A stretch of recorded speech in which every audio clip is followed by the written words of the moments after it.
What happens when the world's most powerful military turns its gaze inward, not to fight a foreign enemy, but to fight a war over its own soul? In a stunning congressional hearing, a conversation that begins with mutual respect between two veterans quickly erupts into a blistering critique of the Pentagon's priorities. We witness a direct accusation that the military has been infested with politics, trading its core mission of lethality for a culture of political correctness. At the heart of this confrontation is one central, explosive question. Has the American military's focus on diversity and inclusion become a dangerous distraction? Or is the campaign to remove it a political maneuver in itself?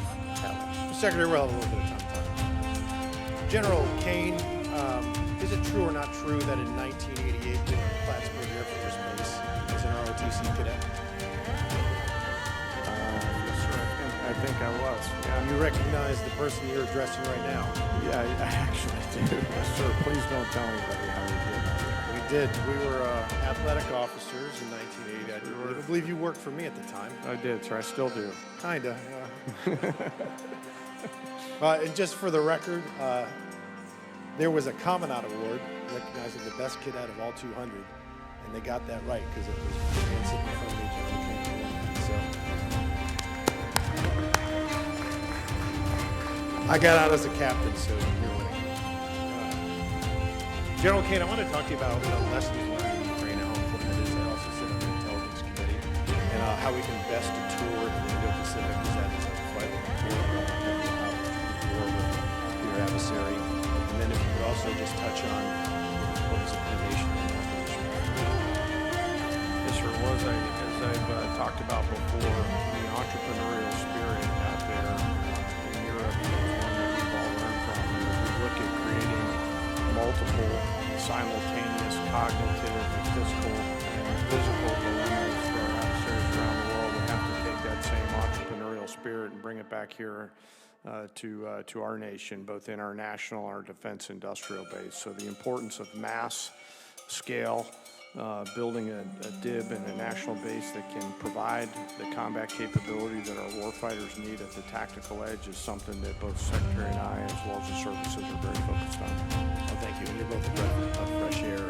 Mr. Secretary, I wanted to visit me a little bit about recruiting first, and I do want to talk about politics as well. We have seen recruiting bump, thank the Lord. Over the last 3-4 years, it was a crisis. And if we didn't solve it, I don't know what we're going to do. So I would like to ask you, because I've asked each of the secretaries of each branch to really do a deep dive and come back to Congress and let us know, because I want to start with doubts and uncertainties, find out the reasons why the change, whatever they may be. Because whatever we're doing right, we need to continue to do so we don't get in this situation. And if you all need some extra funding, if you have folks that are willing to come in, I'd rather have a few more than a few less. And also, I want to talk about the fact that I think you are a breath of fresh air, not only the general, but yourself. Because the first thing that you said to us was you are going to reintroduce war fighting and lethality and force projection into our military. And you specifically said that you did not want to see politics infest. Because we had people up here in the last few years that were clearly like a Democratic general. I never want to see that again. I don't want to see a Republican general. I want to see American generals. And American generals only ever address this. And I thought it was a travesty. And I have a case in point. We have here, this individual was, I believe, a major in the Army, was exalted and venerated above all 2 million active reservists by the DOD, the former DOD.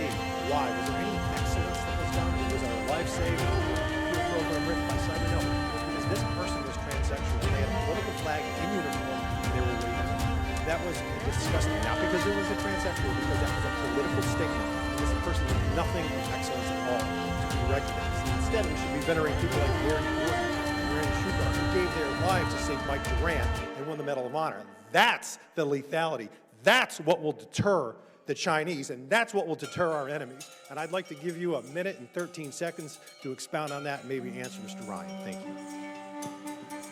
Well, amen, and you're exactly right. That's precisely what we want to return to and restore. And every accusation and insinuation that is politicized is blatantly false, and they know it. Ultimately, there were ideologies and particular political perspectives being injected into our forces. Call it political correctness, call it DEI, call it CRT, call it what you want.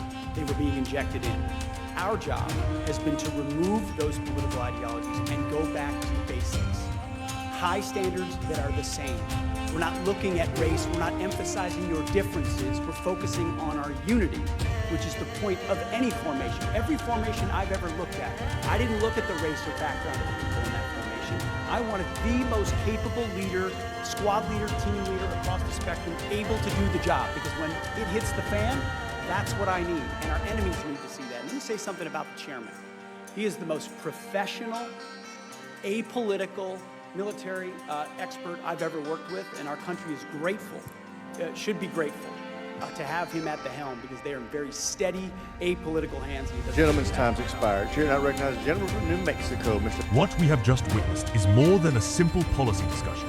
It is a raw and unfiltered glimpse into the ideological battle for the identity of the United States military. This exchange, stripped of political niceties, exposes a fundamental schism between two competing visions of a modern fighting force.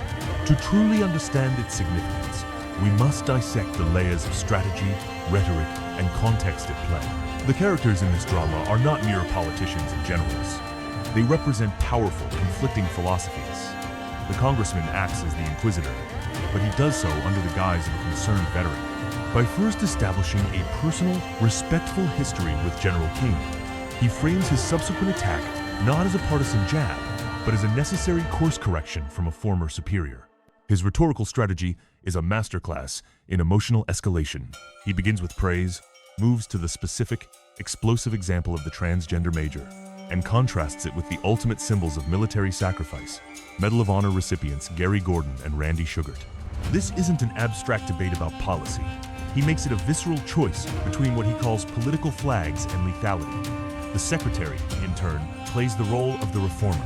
His response is strategically brilliant. He does not defend the past. Instead, he validates the congressman's entire premise, stating, "That's precisely what we want to return to and restore." He then provides the official vocabulary for this shift, explicitly naming DEI and CRT as the political ideologies to be removed. In doing so, he aligns the new leadership squarely with the critics, positioning them as the solution to a problem they agree was rampant. He reframes the entire effort as a depoliticization, a return to basics and high standards, even as the act of removing these specific programs is, itself, a deeply political statement. The central theme is a clash between two models of institutional strength. The first, articulated forcefully by the congressman, is a model of singular focus. The military exists for one purpose, to project force and win wars. In this view, anything that distracts from lethality and meritocracy, defined by combat effectiveness, is a threat. The veneration of a soldier for their identity is seen as the ultimate perversion of this principle. The opposing view, which is the target of the criticism, posits that a modern military strength is derived not just from its weapons, but from its people, and that a force that reflects the diversity of the nation it serves is more resilient, cohesive, and adaptable. This hearing puts these two philosophies in stark opposition. The accusation is that the latter has eclipsed the former, leading to a crisis in focus and, as the congressman alludes to, a crisis in recruiting. This entire confrontation must be placed within the broader context of the American culture wars. The terms used DEI, CRT, political correctness, woke, are not military jargon. They are the central lexicon of a wider societal conflict. The military has become a new and critical front in this war. The debate over whether to prioritize warfighting or inclusivity is a microcosm of the national argument over values. The concern over a recruiting crisis provides the practical, urgent backdrop. When the military struggles to find willing volunteers, every aspect of its culture and public image comes under intense scrutiny. In conclusion, this hearing reveals a deliberate and aggressive campaign to reforge the military's culture. The leadership's stated goal is to restore an apolitical, meritocratic focus on lethality. However, the very language used and the specific targeting of ideologies like DEI and CRT demonstrate that this depoliticization is itself a potent political act. It answers the question posed at the start.